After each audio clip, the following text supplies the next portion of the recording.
TZK TV YouTube channel آپ کا اپنا چینل ہے، ترقی پسندوں کا، انسان دوستوں کا. اس کو سبسکرائب کریں اور ریگولر دیکھیں. معزز ناظرین، میں تنویر زمان خان TZK TV سے آپ کی خدمت میں حاضر ہوں. جب ہم زمانہ طالب علمی سے سیاست کو دیکھا کرتے تھے تو ہم امریکہ کا اکثر ذکر ہوتا تھا. تو امریکہ کو ایک سامراج کے حوالے سے ہم دیکھتے تھے کہ ایک سامراجی ملک ہے جو کہ دنیا کے اندر جنگیں بھی کرتا ہے، بہت استحصال بھی کیا کرتا ہے.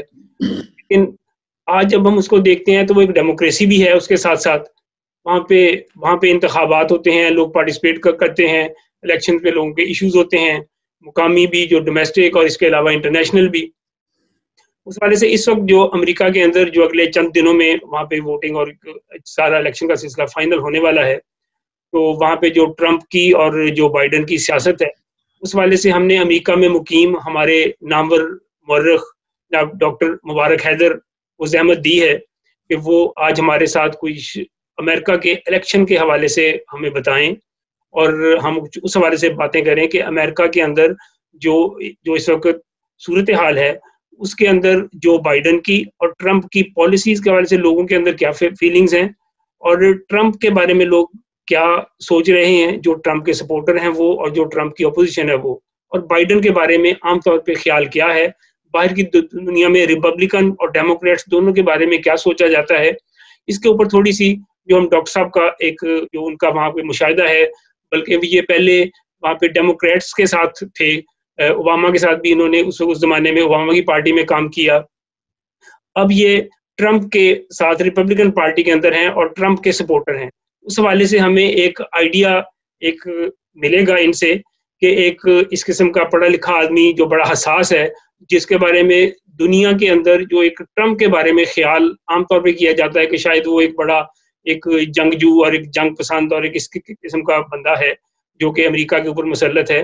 تو ڈاکٹر صاحب کا اس بارے میں کیا خیال ہے؟ ہم اس بارے میں تھوڑی سی جانکاری کریں گے. سب سے پہلے میں ڈاکٹر صاحب کو خوش آمدید کہوں کہ آپ TZK TV پر آپ ہمارے ساتھ آج پھر اس شو کے اندر دوبارہ سے زحمت کی آپ نے، اور آپ ہمیں اپنے مشاہدات کے بارے میں بھی بتائیں گے. Thank you very much doctor صاحب، ویلکم. You welcome. تو یہ آپ ذرا تھوڑا سا فرمائیے کہ یہ جو الیکشن اس وقت ہو رہے ہیں، ظاہر ہے اس وقت تقریباً ہم فائنل سٹیج پہ ہیں امریکہ کے الیکشنز کے اندر، وہاں پہ آپ کے مشاہدات ہیں اور آپ کی جو وہاں کی سیاسی ایکٹیویٹیز کے اندر جن کو آپ نے بڑے قریب سے دیکھا، ایک ایکٹیولی کہیں پہ گئے بھی ہوں گے یقیناً بہت ساری جگہوں پہ، تو یہ سارا سلسلہ جو ہے اس وہاں کی پوزیشن کیا ہے، جو بائیڈن کی، ریپبلکنز کی اور ڈیموکریٹس کی عمومی طور پہ پوزیشن کیا جا رہی ہے؟ جی، وہ بہت اچھا اور بڑا لمبا بہت وسیع موضوع ہے، بہت جس میں اس لیے کہ امریکہ ایک ورلڈ پاور ہی نہیں، اب تو سوویت یونین کے خاتمے کے بعد واحد سپر پاور سمجھی جاتی تھی. چائنا چیلنجر بن کے نکلا ہے. تو اس لیے امریکہ کی بات جب ہم کرتے ہیں تو دراصل انٹرنیشنل سارے معاملات بیچ میں آ جاتے ہیں اور ہسٹری آ جاتی ہے، کیونکہ امریکہ نے برٹش کالونیل پاور کو ریپلیس کیا تھا. تو چونکہ برٹش کالونیل پاور یا ویسٹ یا یورپین کالونیل پاورز کا تعلق پوری دنیا کی ہسٹری کے ساتھ جڑ گیا تھا. 200-300 سال جو ان کا عروج کا دور ہے، اس میں برٹش اور ویسٹرن یورپ کی کالونیل پاورز پوری دنیا کو ریپرزینٹ کرنے لگ گئی. اس کے بعد اب امریکہ کا جو پیریڈ ہے، انہوں نے چونکہ ان سٹیپس میں ان کے خاتمے کے بعد انہوں نے ٹیک اوور کیا تھا، تو ان کا وہ امپیکٹ ہے ساری دنیا میں. پھر آپ دیکھ رہے ہیں کہ جب 20th سینچری کے خاتمے کے قریب جو میڈیا اور جو انٹرنیٹ کے ذریعے دنیا میں رابطے ہوئے ہیں، اس کے بعد تو اب دنیا ویسے ہی سکڑ کے ایک چھوٹا سا جیسے ایک گاؤں ہے کہ اس کی خبر ہر محلے کی خبر ایک دم سارے گاؤں میں پھیل جاتی ہے، اس طرح کا ہے. تو بات تو بہت بڑی ہے، موضوع اتنا بڑا ہے، ہسٹری ہے، پورے دنیا کی پالیٹکس. لیکن جتنا ہو سکے اسے بریف کریں تو ہم یہ دیکھیں گے کہ جو یہ ایک امیج تھا امریکہ کا، یہ ہمارے تھرڈ ورلڈ کنٹریز یا نئے آزاد ہونے والے ملکوں میں ایک اس لیے تھا کہ کہ دو طرح کے ایٹیچیوڈس تھے. ایک پیورلی نیشنلسٹ جو تحریک آزادی تھی جو قومیں کالونیل پاور سے نکلی, ایک تو ان کی فیلنگ تھی جو کہ وہ بھی کالونیل پاورز کے مخالف تھے, اور ایک دوسری تھی جو ہمارے مسلم امہ جسے ہم کہتے ہیں ان کے ایٹیچیوڈ سے جو کہ فرنگی سامراج سے اسے نتھی کر لیتے تھے. ہمارے چونکہ سارے معاملات ریلیجس بنیادوں پہ طے ہوتے ہیں اور ہمیں سمجھ نہیں آتی سوائے مذہب کے, ہمیں اور کوئی چیز سمجھ نہیں آتی, تو ہمیں ایسے لگتا تھا کہ چونکہ یہ عیسائی ملکوں سے لوگ آئے تھے جنہوں نے آ کے تو نیا سرمایہ داری نظام دیا, تو لہذا یہ دراصل عیسائی کروسیڈ تھا کہ ہمارے خلاف جو صلیبی جنگ ہے جو ہم لڑ رہے ہیں. اور ہمارے علماء نے ہمیں پکا یقین دلایا کہ یہ جو مغلوں کی بادشاہت ختم ہوئی ہے یا انڈیا میں ان کا قبضہ ہوا ہے یا عرب ملکوں میں, تو یہ دراصل فرنگی سامراج کا قبضہ ہے. تو اس نقطۂ نظر سے بھی ہمارا جو تھا دو آتشہ نفرت تھی نا, ایک تو آزادی کی تاریخوں کے ذریعے آئی اور ایک ہماری دینی بنیادوں پہ نفرت تھی. تو ہمیں بہت مزہ آتا تھا سامراج کہہ کے, اور ہم آج تک سامراج ہی کہہ کے لطف لیتے ہیں, اور کچھ کیا نہیں ہم نے, اور یہ ارادہ بھی نہیں کہ کچھ کرنا ہے, بس سامراج مرد آباد کہنا. اور جیسے ایران ہے, مطلب روٹی گھر کی پوری نہیں ہوتی, لیکن وہ اٹلانٹک اوشن میں بھی تشریف لانا چاہتے ہیں اور دنیا کی پاور بھی بننا چاہتے ہیں, اور مرغبہ امریکہ اور مرغبہ اسرائیل کر کے وہ اپنے عوام کو, ان کا خیال ہے کہ یہ روٹی کافی ہے کہ ان کو مرغبہ اسرائیل کہہ دیا جائے. تو یہ تھا سامراج کا جو ایک کانسیپٹ تھا, اس میں کوئی زیادہ گہری سوچ نہیں تھی, جس میں ایک آرگومنٹ ہم وہاں بھی دیتے تھے. جب میں تو خیر یہاں تو اب تھوڑے عرصے سے آیا ہوں, ساری زندگی ہماری پاکستان میں ذوالفقار علی بھٹو, اس سے پہلے ہماری اسٹوڈنٹ موومنٹس, ایک ہی جذبہ تھا, اور وہ تب بھی ہم یہ کہتے تھے کہ دیکھیں قومیں اپنی محنت سے بنتی ہیں, نعرے لگانے سے تو نہیں بنتی نا. آپ کسی قوم سے نفرت کا اظہار کرتے جاؤ. اگر آپ کہتے ہو جی آئی ایم ایف کے ذریعے ہمیں مارا, آئی ایم ایف میں جانے کے لیے آپ کو پکڑ کے گلے سے کھینچ کے تو کوئی نہیں لے جاتا نا. Don't go to I M F, آپ اپنے ریسورسز ڈیولپ کر لو. چائنا نے کی ہے نا, انڈیا نے بھی کوشش کی ہے, اور بھی قومیں کرتی ہیں. آپ اپنے وسائل کو آپ اٹھا کے اس کو ایک ہی نعرہ آپ کے جی آئی ایم ایف کھا گیا ہم کو, آئی ایم ایف میں جائے نہیں, آپ اپنے ریسورسز سے ڈیولپ کریں. قومیں اپنی ریسورسز سے بن جاتی ہیں اگر کوشش کریں, لیکن وہ ہم نے نہیں کیا. آج بھی ہم اپنا چھوٹا موٹا کوئی ریسورس ملتا ہے تو وہ چائنا کو یا کسی کو دے دیا, کاپر دے دیا, جو کرومیم کے ذخائر ہیں دے دیے, تیل نکل سکتا ہے نہیں نکالا کیونکہ جی معاہدہ ایران سے ہمارا وغیرہ وغیرہ. تو یہ جو ساری سچویشن ہے, اس میں امریکہ کا وہ امیج, خود امریکہ نے بھی اس میں کنٹریبیوٹ کیا. وہ کیسے کہ امریکہ میں دونوں جماعتیں, ریپبلکن اور ڈیموکریٹس, دونوں کا ایکول حصہ ہے دنیا میں جنگیں کرنے کا. یہ بات کوئی اگر کہے نا کہ جی ایک بگلا بھگت ہے اور دوسرا دشمن ہے, بالکل دونوں نے انتہائی بدتمیزی سے دنیا میں جنگیں لڑی ہیں. اور مجھے جو خاص طور پہ تکلیف ہوتی ہے نا جب آپ کوئی کہتا ہے کہ جی ٹرمپ بڑا جنگجو, مجھے حیرت ہوتی ہے کہ وہ بندہ جس کی ساری تھیوری یہ تھی کہ ہم جنگیں غلط لڑتے ہیں, وہ 30 سال سے یہ کہہ رہا تھا کہ غلط جنگیں لڑتے ہو جہاں کہ دنیا میں آپ کا پولیس مین کا کوئی رول نہیں ہے.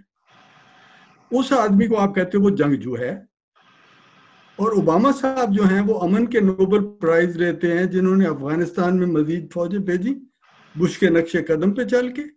بش نے بربادی کی, جب تباہی کی بڑے بش نے اور چھوٹے بش نے, پورا عراق برباد کر دیا, تو اس وقت ساتھ تھے ڈیموکریٹ, بالکل ساتھ تھے. آج جو بائیڈن صاحب 47 سال کی سیاست میں ہیں, آج کہہ رہے ہیں کہ جی میں امریکہ کو بلڈ کروں گا. 47 سال سے یہ ساری جنگوں میں ان کے ساتھ تھے. آج جب سعودی عرب یا جو یو اے ای اور بحرین نے آ کے تو اتحاد دوبارہ صلح کی ہے اسرائیل کے ساتھ, اور اب تو سوڈان آ گیا اور سعودی عرب آ رہا ہے اور ملک آ رہے ہیں جو صلح میں. تو میں حیران ہوا کہ اتنی بڑی صلح کی بات جب ہوئی جو کہ مڈل ایسٹ میں کبھی امن نہیں ہوا مدتوں سے، یا نفرتیں اور لڑائیاں، اور پچھلے میرا خیال ہے ہزاروں برس سے، اس میں اگر صلح کی بات چلی ہے تو میں حیران ہو گیا کہ ایک بیان ہمدردی کا یا تائید کا یا خوشی کا کہ اچھی بات ہوئی، وہ نہ تو جو بائیڈن صاحب کے منہ سے نکلا، نہ اوباما صاحب کے منہ سے نکلا، اور نہ ہی ہمارے پاکستان سے اور دوسرے ملکوں سے آئے ہوئے امریکن مسلمز کے منہ سے نکلا. ناٹ ون اسٹیٹمنٹ کہ اچھی بات ہے. لیکن وہاں جو امن کی کوششیں ہو رہی ہیں، وہ امن کا جو مڈل ایسٹ کے اندر امن کا پیلسٹینینز کا اثر ہے، اس کے اندر تو پیلسٹینینز کو دھکیلا بھی تو جا رہا ہے ایک طرف کہ وہ ان ٹرمز کو مانے جو ٹرمز امریکہ اور اسرائیل ڈکٹیٹ کر رہے ہیں یا ان کی خواہش کے مطابق. بات یہ ہے کہ ایک اگر گاؤں میں ایک بیچارہ کمزور ہوتا ہے جس کو تکلیف ہوئی، اس کے گھر پہ کوئی قبضہ کر لیا کسی رئیس نے، تو اس میں اسے مسلسل شے دیتے رہنا اور مسئلے کو کبھی حل نہ کرنا، یہ بھی ایک پالیٹکس ہوتی ہے. اور یہ پالیٹکس پچھلے 50 60 70 سال سے کی گئی کہ جو معاہدے ہو سکتے ہیں وہ بھی نہیں ہونے دینے، اور جنگ بھی نہیں رکنے دینی، اور سیاست چلتی رہے ملکوں کی جس میں خود امریکہ کی بھی پالیٹکس چلتی رہے اور عربوں کی بھی چلتی رہے، مسلم امہ بھی کھڑی کی جائے، اور ساتھ ساتھ مسلم امہ کو مشتعل کرنے کے ساتھ ساتھ انہیں ڈیفیٹ بھی کیا جائے. دیکھیں، سب سے جو مسلمانوں کو سمجھ نہیں آتی، جس پہ فلسطین ایک دم لے کے حماس کھڑا ہو گیا، اور اس وقت ایران نے اپنا ایشو بنایا ہوا اسرائیل کے خلاف، سوال یہ پیدا ہوتا ہے کہ آپ نے آج تک ان لوگوں کے ساتھ آپ اتحاد کرتے ہو امریکہ میں جو کہ آپ کے ان مسئلوں کو اور الجھاتے ہیں. مسلمز کا سارا اتحاد یا چین کے ساتھ ہو جاتا ہے یا امریکہ کی ڈیموکریٹک پارٹی کے ساتھ ہو گیا ہے اس وقت، اور وہ پارٹیاں ہیں جنہوں نے مسلمانوں کے، دونوں پارٹیوں نے مل کے مسلم عوام کے جو بہتر پالیٹیشنز تھے جتنے تھے ان کو ایک ایک کو چن چن کے مارا، اور جو مسلمان تہذیب کا گند تھا، شیخ اور بادشاہ اور بدماش ڈکٹیٹر آرمی کے جرنیل، ان کو ہمارے اوپر بٹھایا دونوں نے، ایک نہیں. مصدق لے لو، بن بلا لے لو، پھر اپنا سکارنو کو رگڑ دیا، مار دیا، پھر ذوالفقار علی بھٹو کو اڑا دیا، پھر صدام کو اڑا دیا، حافظ بشر الاسد کے خلاف اوباما صاحب نے شروع کر دی، اوباما صاحب نے قذافی کو سڑکوں پہ گھسیٹوایا. کیا کس کو گنے کہ کون تھا جو امریکہ کا، کون سی پارٹی تھی جو مسلمز کے بہتر لوگوں کو سپورٹ کرتی تھی؟ آج جب ہم اپنے ملکوں کے عوام کو، اپنے ملکوں کے مسلم عوام کی کوئی عقل کی، کوئی تہذیب کی بات کرتے، کوشش کرتے کہ یار کسی کام کی طرف آؤ، تو ہمیں فوراً اسلاموفوب کہہ دیا جاتا ہے. ہم اسلاموفوب ہیں کیونکہ ہم اپنے دین کی اور اپنے مسلمانوں کی جو کمزور باتیں ہیں، جو کہ سنی سنائی آپ نے دینی تبلیغ بنائی ہوئی ہے، سنی سنائی باتیں، مسلمانوں کی جنگوں کو یوالوجائز کرنا، ان کے قصیدے پڑھنا کہ انہوں نے فلاں ملک کو برباد کر دیا، اس پہ فخر کر، اس کو اگر ہم تنقید کرتے ہیں کہ یار تحریک کوئی بناؤ اپنی ترقی کی، کوئی دنیا کے ساتھ چلنے کی، تو ہمیں اسلاموفوب کہا جائے، اور ہمارے وہ لیڈر ہمارے اوپر بٹھائے جائیں جو مسلمانوں کو چلنے نہیں دیتے کسی طرف. تو اس لیے میں یہ سمجھتا ہوں کہ پہلی دفعہ امریکہ کی پالیٹکس میں ایک ایسا آدمی آیا جو پچھلے 30 برس سے یہ کہتا تھا کہ جنگیں جو امریکہ لڑتا ہے یہ غلط ہیں، یہ جنگیں نہیں لڑنے کا حق ہے ہمیں، اور دنیا میں صلح ہی ایک طریقہ ہے جس سے گلوب کی جو بدحالی ہے، جو غربت ہے، وہ دور ہو سکتی ہے. وہ جنگوں کے خاتمے اور لوگوں کی صنعتی اور اقتصادی ترقی کے ذریعے ہوگی، اور اس کے لیے امن ضروری ہے. لیکن وہ جو کہتے ہیں، اس نے کئی جگہ پہ ایسا بھی کہا کہ مسلمان ہیٹ کرتے ہیں، مسلمانوں کا جو ہے سارا رویہ جو ہے وہ ہیٹرڈ کا ہے، اور یہ امریکا میں نہ آئیں، اس طرح کی بھی اس نے پالیسی کئی جگہ پہ ذکر بالکل کیا۔ یہی تو میں کہہ رہا ہوں، یہ جو کڑوا، یہ جو ہے نا، جو کڑوا جوشاندہ یا کڑوی دوائی، یہ بہتر تھی ہمارے لیے۔ میں اسی لیے میں اعلانیہ کہتا ہوں کہ مجھے یہ پسند ہے اس کا کہنا۔ ہمیں کوئی پیمپر کرے، ہمارے مطلب ہمیں مساج کی ضرورت ہے یا ہمیں تھپڑ کی ضرورت ہے؟ ہم ہوش میں نہیں آ رہے۔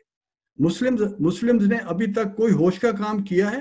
اس کا نام لے کہ کوئی کام ایسا کیا ہو جس سے کوئی مسلم تہذیب لوگوں کی نظروں میں اچھی بنی ہو۔ آپ جب اٹھتے ہو تو آپ ناموس رسالت کے نام پہ لوگوں کی گردنیں کاٹنے لگ جاتے ہو۔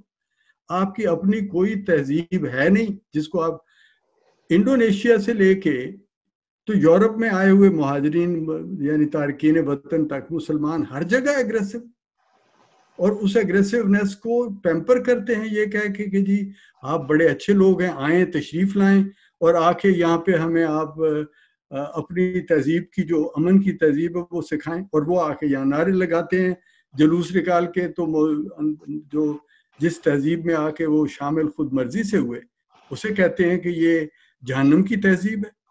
تو کیوں آئے ہو بھائی یہاں؟ اس نے بندے نے یہ نہیں کہا کہ مسلمانوں سے میری کوئی جنگ ہے، اس نے یہ کہا جی مسلم انتہا پسندی مجھے برداشت نہیں ہے۔ یہ جو جدہ میں یا ریاض میں جو مسلمانوں کا اجتماع تھا 1918 میں، 2018 میں، اس میں کیا تقریر کی تھی اس نے ساری دنیا کے سامنے؟ وہ اسپیچ، اس میں اس نے یہ کہا تھا جی ہم آپ کے کوئی نظام آپ جو چاہتے ہو وہ رکھو، ہمیں اس میں کوئی دخل نہیں ہے۔ آئندہ امریکہ میرے ہوتے ہوئے آپ کے مسائل میں دخل نہیں دے گا کہ آپ کون سا سسٹم چاہتے ہو۔ آپ جمہوریت چاہتے ہو، ہمارا کوئی ایشو نہیں کہ ہم جمہوریت آپ پہ نافذ کریں۔ آپ اپنی بادشاہت چاہتے ہو، خلافت چاہتے ہو، کچھ اپنے ملک میں کرو، مگر مہربانی کر کے ہمارے ملکوں میں آ کے غدر نہ کرو۔ اس بات پہ عمل یوں ہوا کہ جن ملکوں سے بھی دوستی ہوئی وہ پوری ہے۔ ابھی تک عربوں کے ساتھ دوستی ہے امریکہ کی، کوئی نفرت نہیں ہوئی سوائے ایران کے، جو وہ بھی صرف اس مسئلے پہ ہے کہ ایران کا جو موقف ہے نیوکلیئر ویپن ڈیولپ کرنا اسرائیل کے خلاف، اس پہ ہے کہ وہ نہیں۔ اور جو بات بیچ میں رہ گئی کہ فلسطینیوں کا، تو فلسطینیوں کا مسئلہ حل یوں ہونا ہے کہ انہیں جو ایک آزاد ریاست کے طور پہ وہ رہنا چاہیں تو ان کا جو علاقہ ہے وہ ہے، اس میں عربوں نے خود اپنی خود غرضیوں کی وجہ سے کافی علاقے اسرائیل اس کے فلسطینیوں کے علاقے اپنے قبضے میں رکھے ہوئے ہیں۔ فلسطینی بڑی مدتوں سے شام میں بھی تھے اور اس میں کیا دوسرا لبنان میں بھی تھے اور اسرائیل میں بھی تھے۔ اسرائیل میں وہ موجود ہیں، ان پہ کوئی پابندی نہیں ہے، وہ اسرائیل کی آبادی بنے۔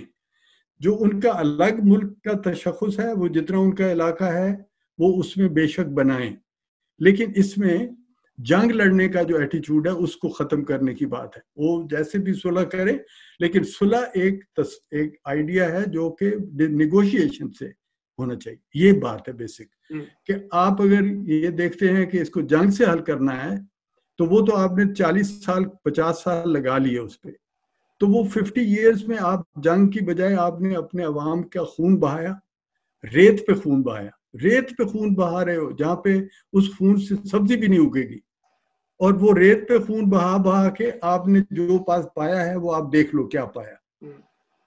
اس کی بجائے صلح کے میدان میں آ کے بیٹھ کے بات کر لو، اور ملکوں کو اس نے یہ سمجھایا کہ بھئی آپ عرب جو ہیں آپ اپنی اس آبادی کو سنبھالو، اور اس کے لیے اتنی بڑی جو پالیٹکس کی اس بندے نے، جس کے لیے ہم اس کو اپریشیٹ کرتے، کہ جو عربوں کا بلیک میل تھا نا کہ ہم تیل دیتے ہیں آپ کو تو تیل کے بغیر آپ نہیں رہ سکتے، یہ بھی ایک چالاکی تھی امریکن لیڈرز کی کہ اپنا تیل نہیں ڈیولپ کرنا، سعودی عرب اور دوسرے عرب ملکوں سے تیل لینا ہے۔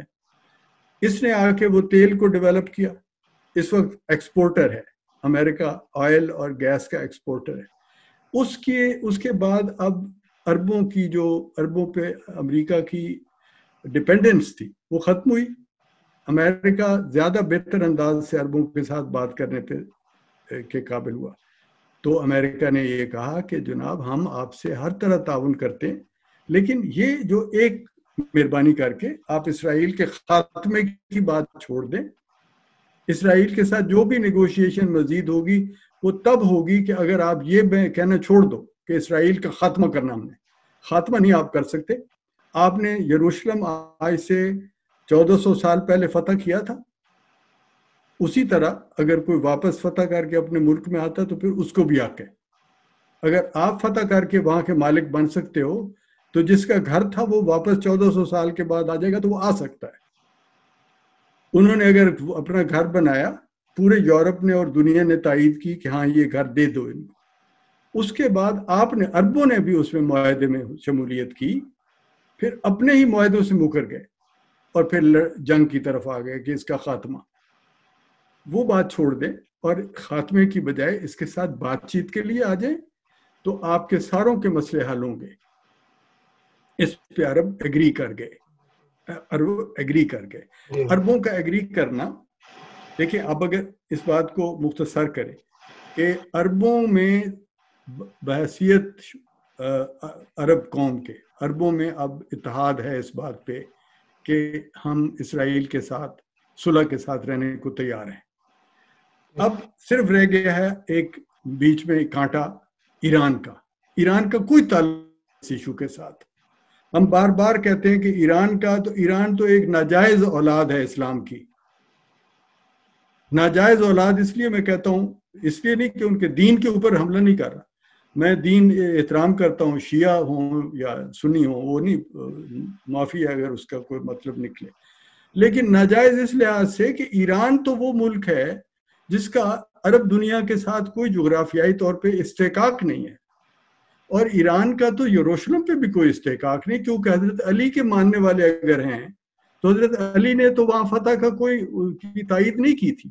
حضرت علی نے تو اس فتح کی تائید بھی نہیں کی تھی کہ یروشلم کو تو حضرت عمر رضی اللہ نے فتح کیا. اور جو بات ہے کہ جی یہ ہمارا مقدس مقام ہے، اس پہ ایک فکرہ کہہ کے آگے چلا جاؤں گا کہ ان یعنی 621 میں یہ آیت نازل ہوئی جو سورہ اسرائیل کہہ لیں یا اس کو سورہ اسراء بھی کہتے ہیں، جس میں یہ آیت آئی کہ سبحان الذی اسریٰ بعبدہ. وہ جو آیت ہے اس آیت کا نزول ہے سورہ اسرائیل میں، اور یہ ہے 621 کی.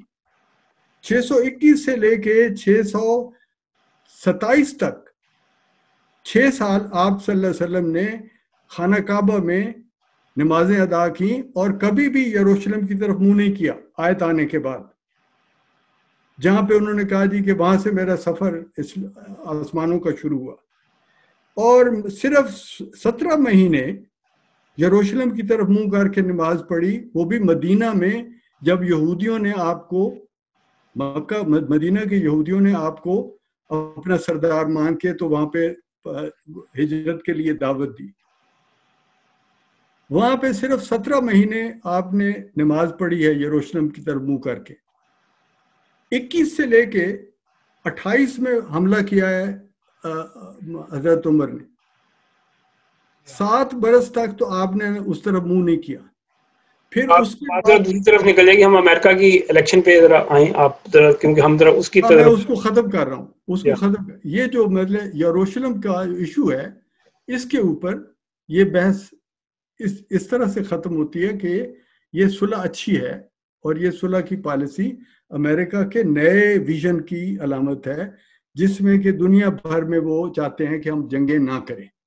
اب یہ ہے جو اس وقت الیکشن کا جو بیسک ایشو ہے، یہ ریلیونٹ بات تھی ساری، کہ ریلیونٹ ایشو یہ ہے، جو ڈیسائسو ایشو ہے وہ 2-3 باتوں پہ ہے. نمبر 1 امریکہ کی ڈومیسٹک پالیسی، جس سے آپ کا اور میرا اتنا تعلق نہیں، دنیا بین الاقوامی لوگوں کا اس سے کوئی واسطہ نہیں کہ جی آپ کی اکانومی اچھی ہوتی ہے بری ہوتی ہے، یہ امریکن عوام کا مسئلہ ہے. لیکن جس کے ساتھ آپ کا یا دنیا کے لوگوں کا واسطہ ہے، پاکستان کا تعلق ہے، وہ ہے فارن پالیسی. امریکہ کی فارن پالیسی ایٹ سٹیک ہے. اس وقت ایک جماعت ہے جنہوں نے ہمیشہ مسلمانوں کے اور دنیا کے لوگوں کے ساتھ لڑائی کی ہے، جنگ لڑی ہے، جن کی بیسک پالیسی ہے جنگیں ہوتی رہیں اور فوجیں دنیا بھر میں ہم بھیجتے رہیں اور بس ایک ہنگامہ چلتا رہے اور کوئی سمجھ نہ آئے لوگوں کو کہ کیا ہو رہا ہے. وہ پالیسی ہے جو کہ 47 سال سے جس کے نمائندے ہیں مسٹر بائیڈن. اور دوسری طرف یہ نیا نقطہ نظر ہے جس کو 4 سال ہوئے ہیں اور اس 4 سال میں انہوں نے کر کے دکھایا ہے کہ ہم بین الاقوامی معاملات میں امن اور صلح چاہتے ہیں. ثبوت یورپ میں جو تنازع مسلسل چل رہا تھا، اس کا کیا تھا وہ بوسنیا کا، اس میں صلح ہوئی ہے. ٹرمپ نے اس کا نوبل پرائز بھی انہوں نے اس بنیاد پہ ٹرمپ کو پروپوز کیا. لیکن ٹرمپ کا امیج تو میڈیا میں جو سٹارٹ سے لے کے دیا گیا کہ پتہ نہیں اب شاید دنیا کے اندر ایٹم بم استعمال ہوں گے، اب دنیا کا امن ختم ہونے والا ہے، دنیا تباہی کی طرف لے کے جائے گا، یہ بڑا ایڈونچرسٹ ہے اور اس کو یہ ایک مہم جو آدمی ہے اس سے بچنا چاہیے، یہ ایک میڈیا میں ایک امیج دیا گیا. لیکن وہاں پہ آپ کہہ رہے ہیں کہ اس کے حالات اس کے بالکل اس کی سوچ برعکس ہے اس کے، بلکہ وہ سوچ آپ کہہ رہے ہیں کہ جس کا امیج ٹرمپ کے لیے دیا گیا تھا وہ ایکچولی ڈیموکریٹس کی ہے، آپ جو کہہ رہے ہیں. میں یہ کہہ رہا ہوں اور اس کا ثبوت ہے، اس کا ثبوت. لیکن اسے تھوڑا سمجھنے کے لیے یہ خان صاحب یہ بہت امپورٹنٹ بات ہے کہ ہم دنیا بھر میں لوگوں کی اوپینین دیکھتے ہیں جو میڈیا اس اوپینین کو کس قدر ڈسٹارٹ کرتا ہے. یہ بڑی امپورٹنٹ بات ہے. ایک طرف تو ہم کہتے ہیں کہ سائنٹیفک طریقے سے باتوں کو دیکھا جائے، اور سائنٹیفک طریقہ دیکھنے کا ہے کہ آپ نتائج دیکھو کسی بات کے، کانکریٹ فیکٹس دیکھو کیا ہیں. اور ان سائنٹیفک طریقہ کیا ہے کہ آپ جو کوئی کسی کے بارے میں کہہ دے اس کو مان لو. ٹھیک نا؟ ایسا ہی ہے نا کہ کوئی مجھے آ کے کہے کہ وہاں جی محلے میں 2 بلائیں اتری ہیں آسمان سے اور وہ لوگوں کو کھا رہی ہیں، اور یہ اس کو میں مان کے میں ادھر سے جانا ادھر بند کر دوں. اور دوسرا طریقہ ہے کہ میں جا کے دیکھ لوں کہ وہاں لوگ موجود ہیں یا نہیں، یا کوئی طریقہ یوز کروں کہ خبر ملے کہ وہاں کیا حالات ہیں. اب یہاں پہ سچویشن یہ ہے کہ آپ نے ایک آدمی کا امیج پیش کیا کہ وہ جنگجو ہے، وہ دنیا بھر کو تباہ کر دے گا، وہ اسٹوپڈ ہے، وہ پاگل ہے، وہ دیوانہ ہے. اور پریکٹیکلی سچویشن یہ ہے کہ ان 4 سالوں میں اس نے ہر جگہ سے فوجیں واپس کیں، جہاں جہاں جنگیں تھیں ان کو کرٹیل کیا، ان کو وائنڈ اپ کیا، اور وائنڈ اپ کر کے حتیٰ کہ جو آپ کے سامنے ہے نارتھ کوریا اور ساؤتھ کوریا، ان کو بھی قریب لانے کی ایفرٹس کی ہیں. جو ان کا جو ڈی ملٹرائز زون ہے اس میں پہلی دفعہ 50 سال میں نارتھ کوریا اور ساؤتھ کوریا کے صدر اکٹھے ہوئے. یہ جو سارا سین بنتا ہے ایک آدمی کا، وہ بنتا ہے کہ وہ دنیا میں ایک سکون کے ساتھ ترقی کی طرف لانا چاہتا ہے لوگوں کو اور اپنے ملک کو بھی. اور صرف ایک بات پہ اس کی ضد ہے کہ چائنا کو کنٹین کرو، کیونکہ چائنا اپنے ملک میں بھی اور باہر بھی لوگوں کو انسانی حقوق نہیں دیتا. اور جب تک چائنا اس بات کی گارنٹی نہیں دیتا، وہ نارمل انڈسٹریل ملک نہیں ہے، وہ نارمل اکنامکلی ڈیولپ ہونے والی طاقت ہمیں ایکسیپٹ نہیں ہے، کیونکہ وہ برابر کی گیم نہیں کھیلتا. وہ ایک طرف تو کیپٹلزم کو پروموٹ کر رہا ہے، لیکن دوسری طرف وہ لوگوں کو حقوق ہی نہیں دیتا. اوپینین کا بھی رائٹ نہیں ہے لوگوں کو، اور وہ ایک پارٹی کی اور پارٹی کی سینٹرل کمیٹی کا مکمل ڈکٹیٹوریل رول ہے. اس کے علاوہ باقی ملکوں میں جو دنیا کے اوپر حکومت نہیں کرنا چاہتے وہ اپنے ملک رکھیں. بے شک سعودی عرب بادشاہت رکھتا ہے، ہمیں کوئی اعتراض نہیں، لیکن سعودی عرب دنیا پہ حکومت کرنے کی بات نہ کرے، کیونکہ ہمیں دنیا پہ حکومت کرنے کا ہم اختیار اس کو دیں گے جسے دنیا میں لوگوں کو رائٹس دینے کی، جس کی فلسفی یا تھنکنگ یہ ہے کہ دنیا بھر کے لوگوں کو اپنی رائے. اب دیکھیں اس کی مثال ہے امریکہ میں صدر کو سامنے کھڑے ہو کے ایک ہجرت کر کے آنے والی مسلمان عورت جو کہ الیکٹ ہو گئی ہے اپنے لوگوں کا ووٹ لے کے یا اچھا کوئی کام کر کے الیکٹ ہو گئی، وہ آ کے امریکہ کی پارلیمنٹ میں یعنی امریکہ کی کانگریس میں ممبر بن کے پریزیڈنٹ کو پبلک میں کھڑے ہو کے کہتی ہے کہ کتی کا بچہ، سن آف اے بچ، مدر فکر. یہ مسلمان عورت فرما رہی ہے. الحمدللہ کیا خوبصورت پاکیزہ زبان ہے اس کی. یہ پبلک میں بیان دے رہی، لیکن اسے کوئی نہیں. توہین جو ڈیفیمیشن کا کیس ہوتا ہے وہ بھی نہیں اس کے خلاف کیا گیا. دوسری طرف وہ ملک ہے جس کی ایک ڈاکٹر یہ کہتا ہے کہ یہاں کورونا پھیلا ہے، اس کو مار دیا کہ یہ اس نے خبر کیوں دی ہے. اینڈ دیر از نو، ایک اخبار نہیں، ایک رائے دینے والا ملک نہیں وہاں پہ، کوئی ادارہ نہیں جو کمیونسٹ پارٹی کی رائے کے خلاف بات کرے. تو یہ ڈفرنس ہے. اس میں ہم کہتے ہیں کہ اس طرح کا جو نظام ہے جس میں اتنی لوگوں کو آواز اٹھانے کی، اختلاف کرنے کی، اپنی زندگی جینے کی آزادی ہے، وہ نظام ہمارے دنیا کے لوگوں کے لیے بہتر ہے. اس میں آپ کاپی کرو تو اس کو کرو، اور اگر وہ تھوڑا بہت اگر ڈومیننٹ بھی ہے تو اس کی ڈومینیشن سے ہمارے حقوق بند نہیں ہوتے، اس میں تھوڑی آزادی ملنے کی گنجائش ہے. لیکن اگر وہ ملک آئے گا جس میں اپنے لوگوں کو بھی بولنے کی اجازت نہیں، تو میں کیسے مانوں کہ وہ ہمیں بہت اجازت دے گا. اس وقت ویسے امریکہ میں جو صورتحال ہے الیکشنز کے حوالے سے، آپ کو کیا فیل ہو رہا ہے کہ ٹرینڈ وہاں پہ پرو ٹرمپ ہے یا پرو بائیڈن ہے؟ کیا آپ کو فیل ہو رہا ہے؟ کیونکہ اب تو ساری اس کی کمپین ہو چکی. جی، اس میں دیکھیں، اب میں اس طرف، یہ بہت آپ نے ایک سینسٹیو موضوع چھیڑا ہے. ایک عادت بن گئی ہے پورے ملک، دنیا بھر کے میڈیا کو یہ حق مل گیا ہے کہ ایک مثال لے کے پھر آگے چلتے ہیں. عدالت میں کیس ہوتا ہے، ملزم کو مجرم نہیں ہم ابھی کہہ سکتے کیونکہ وہ اس کا کیس ہے عدالت میں، اور ہمیں اختیار نہیں ہوتا کہ ہم عدالت کے فیصلے کو کسی پیش گوئی کی شکل میں بیان کریں. ہمیں کہنے کا حق نہیں ہوتا یہ کہ جی عدالت کس کی طرف جائے گی، کہ جج کس کے حق میں فیصلہ دے گا، یہ ہم نہیں کہتے، اور یہ کہنے کی اجازت نہیں ہوتی. کیا عجب نہیں کہ ایک ملک کے 35 کروڑ لوگوں کی عدالت میں کیس ہے اور اس کا فیصلہ میڈیا ہمیں دیتا ہے کہ عدالت نے فیصلہ دے دیا ہے کہ کون چنا جائے گا. اور یہ اللیگل ہے. دس از اللیگل. یہ دنیا بھر کے میڈیا نے اپنے لیے یہ جو رستہ بنا لیا ہے پیسے کمانے کے لیے، کہ مسلسل لوگوں کے ذہن کو متاثر کرنے کے لیے فیصلے دیتے رہتے ہیں کہ یہ اتنے لوگ جو ہیں وہ انہوں نے رائے دے دی ہے اور وہ فلانا جو ہے وہ جیت گیا ہے. اس کے سروے جو آتے رہتے ہیں مختلف. جی، اب یہاں اس لیے میں یہ کہتا ہوں کہ آپ مجھ سے پوچھ رہے ہیں کہ آپ کی رائے، تو میں یہ کہوں گا کہ ہمیں صرف ایک اختیار ہے جو جائز اختیار ہے، جو سائنٹیفک اختیار ہے. وہ میرا یہ ہے کہ میں بتاؤں میں کس کی طرف ہوں. یہ میرا حق نہیں ہے یہ کہنے کا کہ فلاں جیت جائے گا. یہ میرا حق ہے اس طرح خواہش کرنے کا کہ فلاں جیت جائے، مگر یہ کہنا کہ جی میں نے معلوم کر لیا ہے امریکہ کے عوام سے کہ وہ کس کو ووٹ دیں گے، یہ میرا رائٹ نہیں ہے، نہ یہ سچ ہے. کوئی نہیں جانتا کہ لوگ کس کو ووٹ دیں گے.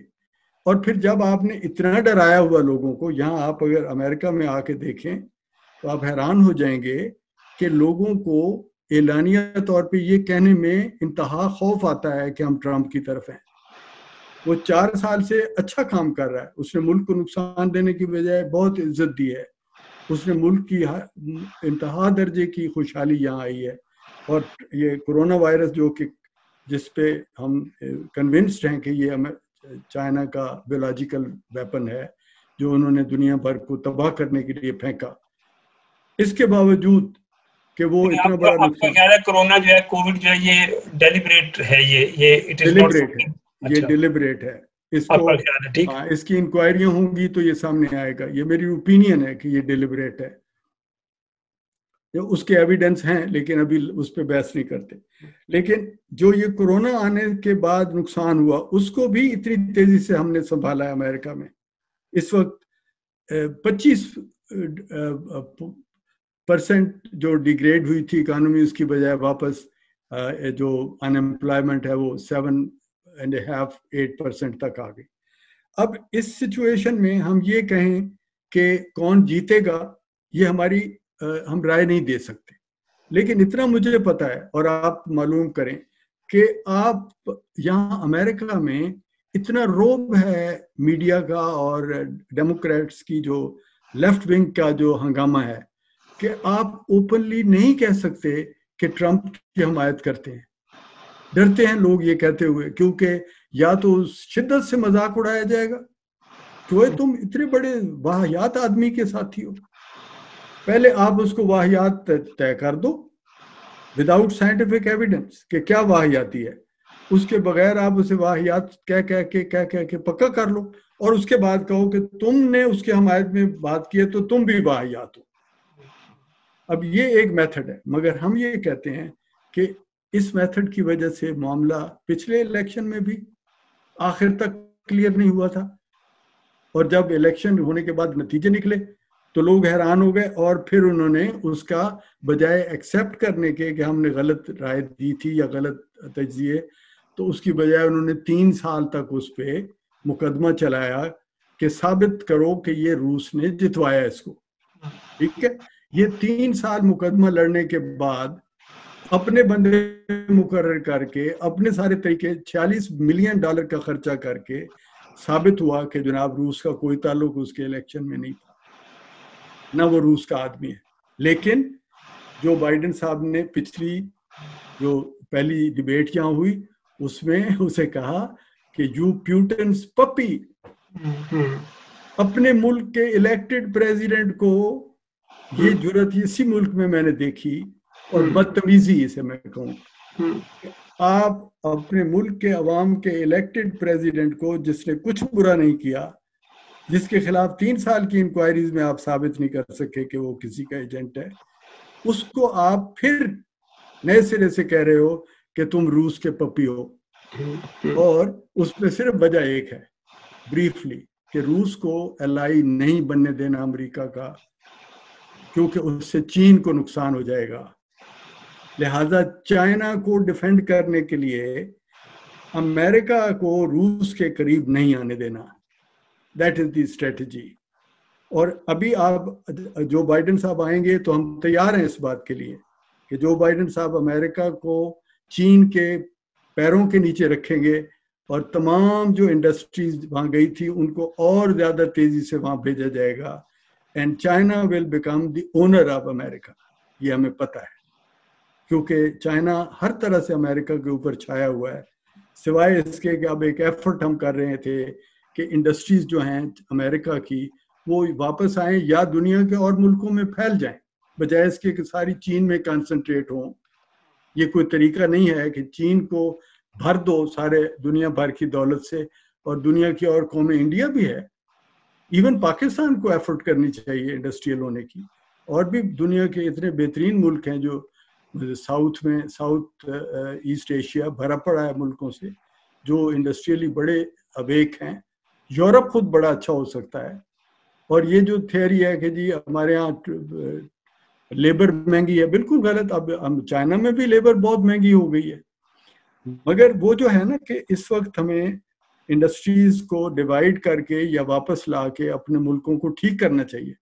اس کے خلاف ایک لابی ہے چائنا کی، ویری ڈومیننٹ لابی. اگر جو بائیڈن آتے ہیں تو جو بائیڈن صاحب بالکل اوپنلی کہہ رہے ہیں کہ ہم نے 2 کام کرنے. ایک تو جو مسلم ممالک پہ پابندی تھی وہ ہٹانی ہے، سارے ملک دنیا بھر سے مسلمان ملک یہاں لوگ یہاں ہیں. اور جو بارڈر بند کیا ٹرمپ نے فرام ساؤتھ امریکہ، وہ بھی کھولا جائے تاکہ میکسیمم لوگ یہاں آئیں. اور بیسک ٹارگٹ یہ ہے کہ امریکہ میں مسلسل بدامنی رہے، جس کو وہ کہتے ہیں جی کہ ڈائیورسٹی بدامنی کی شکل میں آئی ہے. ہم نے اس کے علاوہ نہیں کچھ دیکھا. لوگوں نے آ کے تہذیب سیکھی نہیں، جو ایک 400 سال میں رینائسنس کے بعد عالمی انٹلیکٹ ہے نا. رینائسنس کا انٹلیکٹ عالمی انٹلیکٹ ہے، یہ کسی کے باپ کی جائیداد نہیں ہے. یہ انسان کی عقل اور سوچ اور سائنٹیفک طریقہ سوچنے کا، یہ انسان کی جائیداد ہے، ساری دنیا کی جائیداد ہے. اس میں ایک تہذیب آئی ہے. اس تہذیب میں لوگ آگے شامل ہونے کی بجائے انہیں کہا جاتا ہے کہ جی آپ اپنی اپنی جو لاٹھی ہے وہ چلائیں, اپنا اپنا نظام چلائیں, اور اسے ہم کہیں گے ڈائیورسٹی. اب ڈائیورسٹی کے اگر معنی یہ ہیں کہ شریعت بھی یہاں ہوگی اور امریکن کانسٹیٹیوشن بھی ہوگا, تو آئی ڈونٹ انڈرسٹینڈ یہ کس طرح کی ڈائیورسٹی ہے. یہ بھی ڈائیورسٹی ہوگی کہ آپ 4 عورتوں کے ساتھ رہیں کیونکہ آپ کا دین اجازت دیتا ہے, اور یہ بھی ہوگا کہ جناب ایک کے علاوہ آپ بیوی نہیں رکھ سکتے. یہ دونوں کیسے چلیں گے؟ تو یہ ہے اب جو سچویشن ہے اس میں ہم یہ کہتے ہیں ٹائم کے حوالے سے آپ اگر تھوڑا سا وائنڈنگ اپ الیکشن کے حوالے سے تھوڑا سا کرتے ہیں وائنڈ اپ کیا. میں نہیں کہوں گا کہ کون جیتے گا, لیکن ہمیں 4 دن ہیں باقی. بات ہمیں یہی کہنی ہے, میں پھر ریپیٹ کروں کہ ہمیں یہ کہنے کا حق ہے کہ کون صحیح ہے, اور میں بار بار کہہ رہا ہوں کہ صحیح میری نظر میں امریکہ کے لیے اور دنیا کے لیے, امریکہ کے لیے اور دنیا کے لیے, یورپ کے لیے, ایشیا کے لیے, افریقہ کے لیے بہتر یہ ہے کہ ٹرمپ جیتے. یہ ہسٹری ساری تبدیل ہو جائے گی. جدھر امریکہ تھا اور جتنا چین بڑھ رہا تھا وہی دوبارہ بحالی ہو جائے گی اگر ٹرمپ ہار جاتا ہے. اور یہ امریکہ کے عوام کی مرضی ہے, اگر انہوں نے یہی اپنی ڈیسٹنی چنی ہے, یورپ نے بھی چنی ہے, تو ہم ظاہر ہے ہم سے بہتر عوام جانتے ہیں, ان کا فیصلہ قبول ہوگا. اور ڈاکٹر صاحب تھینک یو ویری مچ, آپ کی باتیں بہت اچھی باتیں. ہمیں ایک طرح کا دوسرا پوائنٹ آف ویو بھی دیکھنے کو ملا کہ جو امریکہ کی سیاست کے اندر لوگوں کی سوچ ہے اس حوالے سے ہمیں وہ خیال بھی دیکھنے کو ملا. یہ ایک بہت اچھی بات ہے, لوگوں کی ایجوکیشن کے لیے, اویئرنیس کے لیے ایک دوسرے اینگل کو دیکھنا بھی ضروری ہے. اس حوالے سے آپ کا بہت تھینک یو ویری مچ کہ آپ نے جو باتیں کی, تو آپ کے ساتھ آئندہ بھی ایسے سیشن ہوتے رہیں گے. Thank you very much. ناظرین, ہم آپ کے ساتھ اگلے کسی پروگرام میں دوبارہ حاضر ہوں گے. ڈاکٹر صاحب آپ کا بہت شکریہ. Thank you very much. السلام علیکم. ٹی زیڈ کے T V YouTube channel Tanveer Zaman Khan کا یوٹیوب چینل ہے, جہاں پر آپ مختلف موضوعات پر ترقی پسند اور روشن خیال نقطہ نظر جان سکتے ہیں. اسے سبسکرائب کیجیے اور چینل کو سپورٹ کیجیے.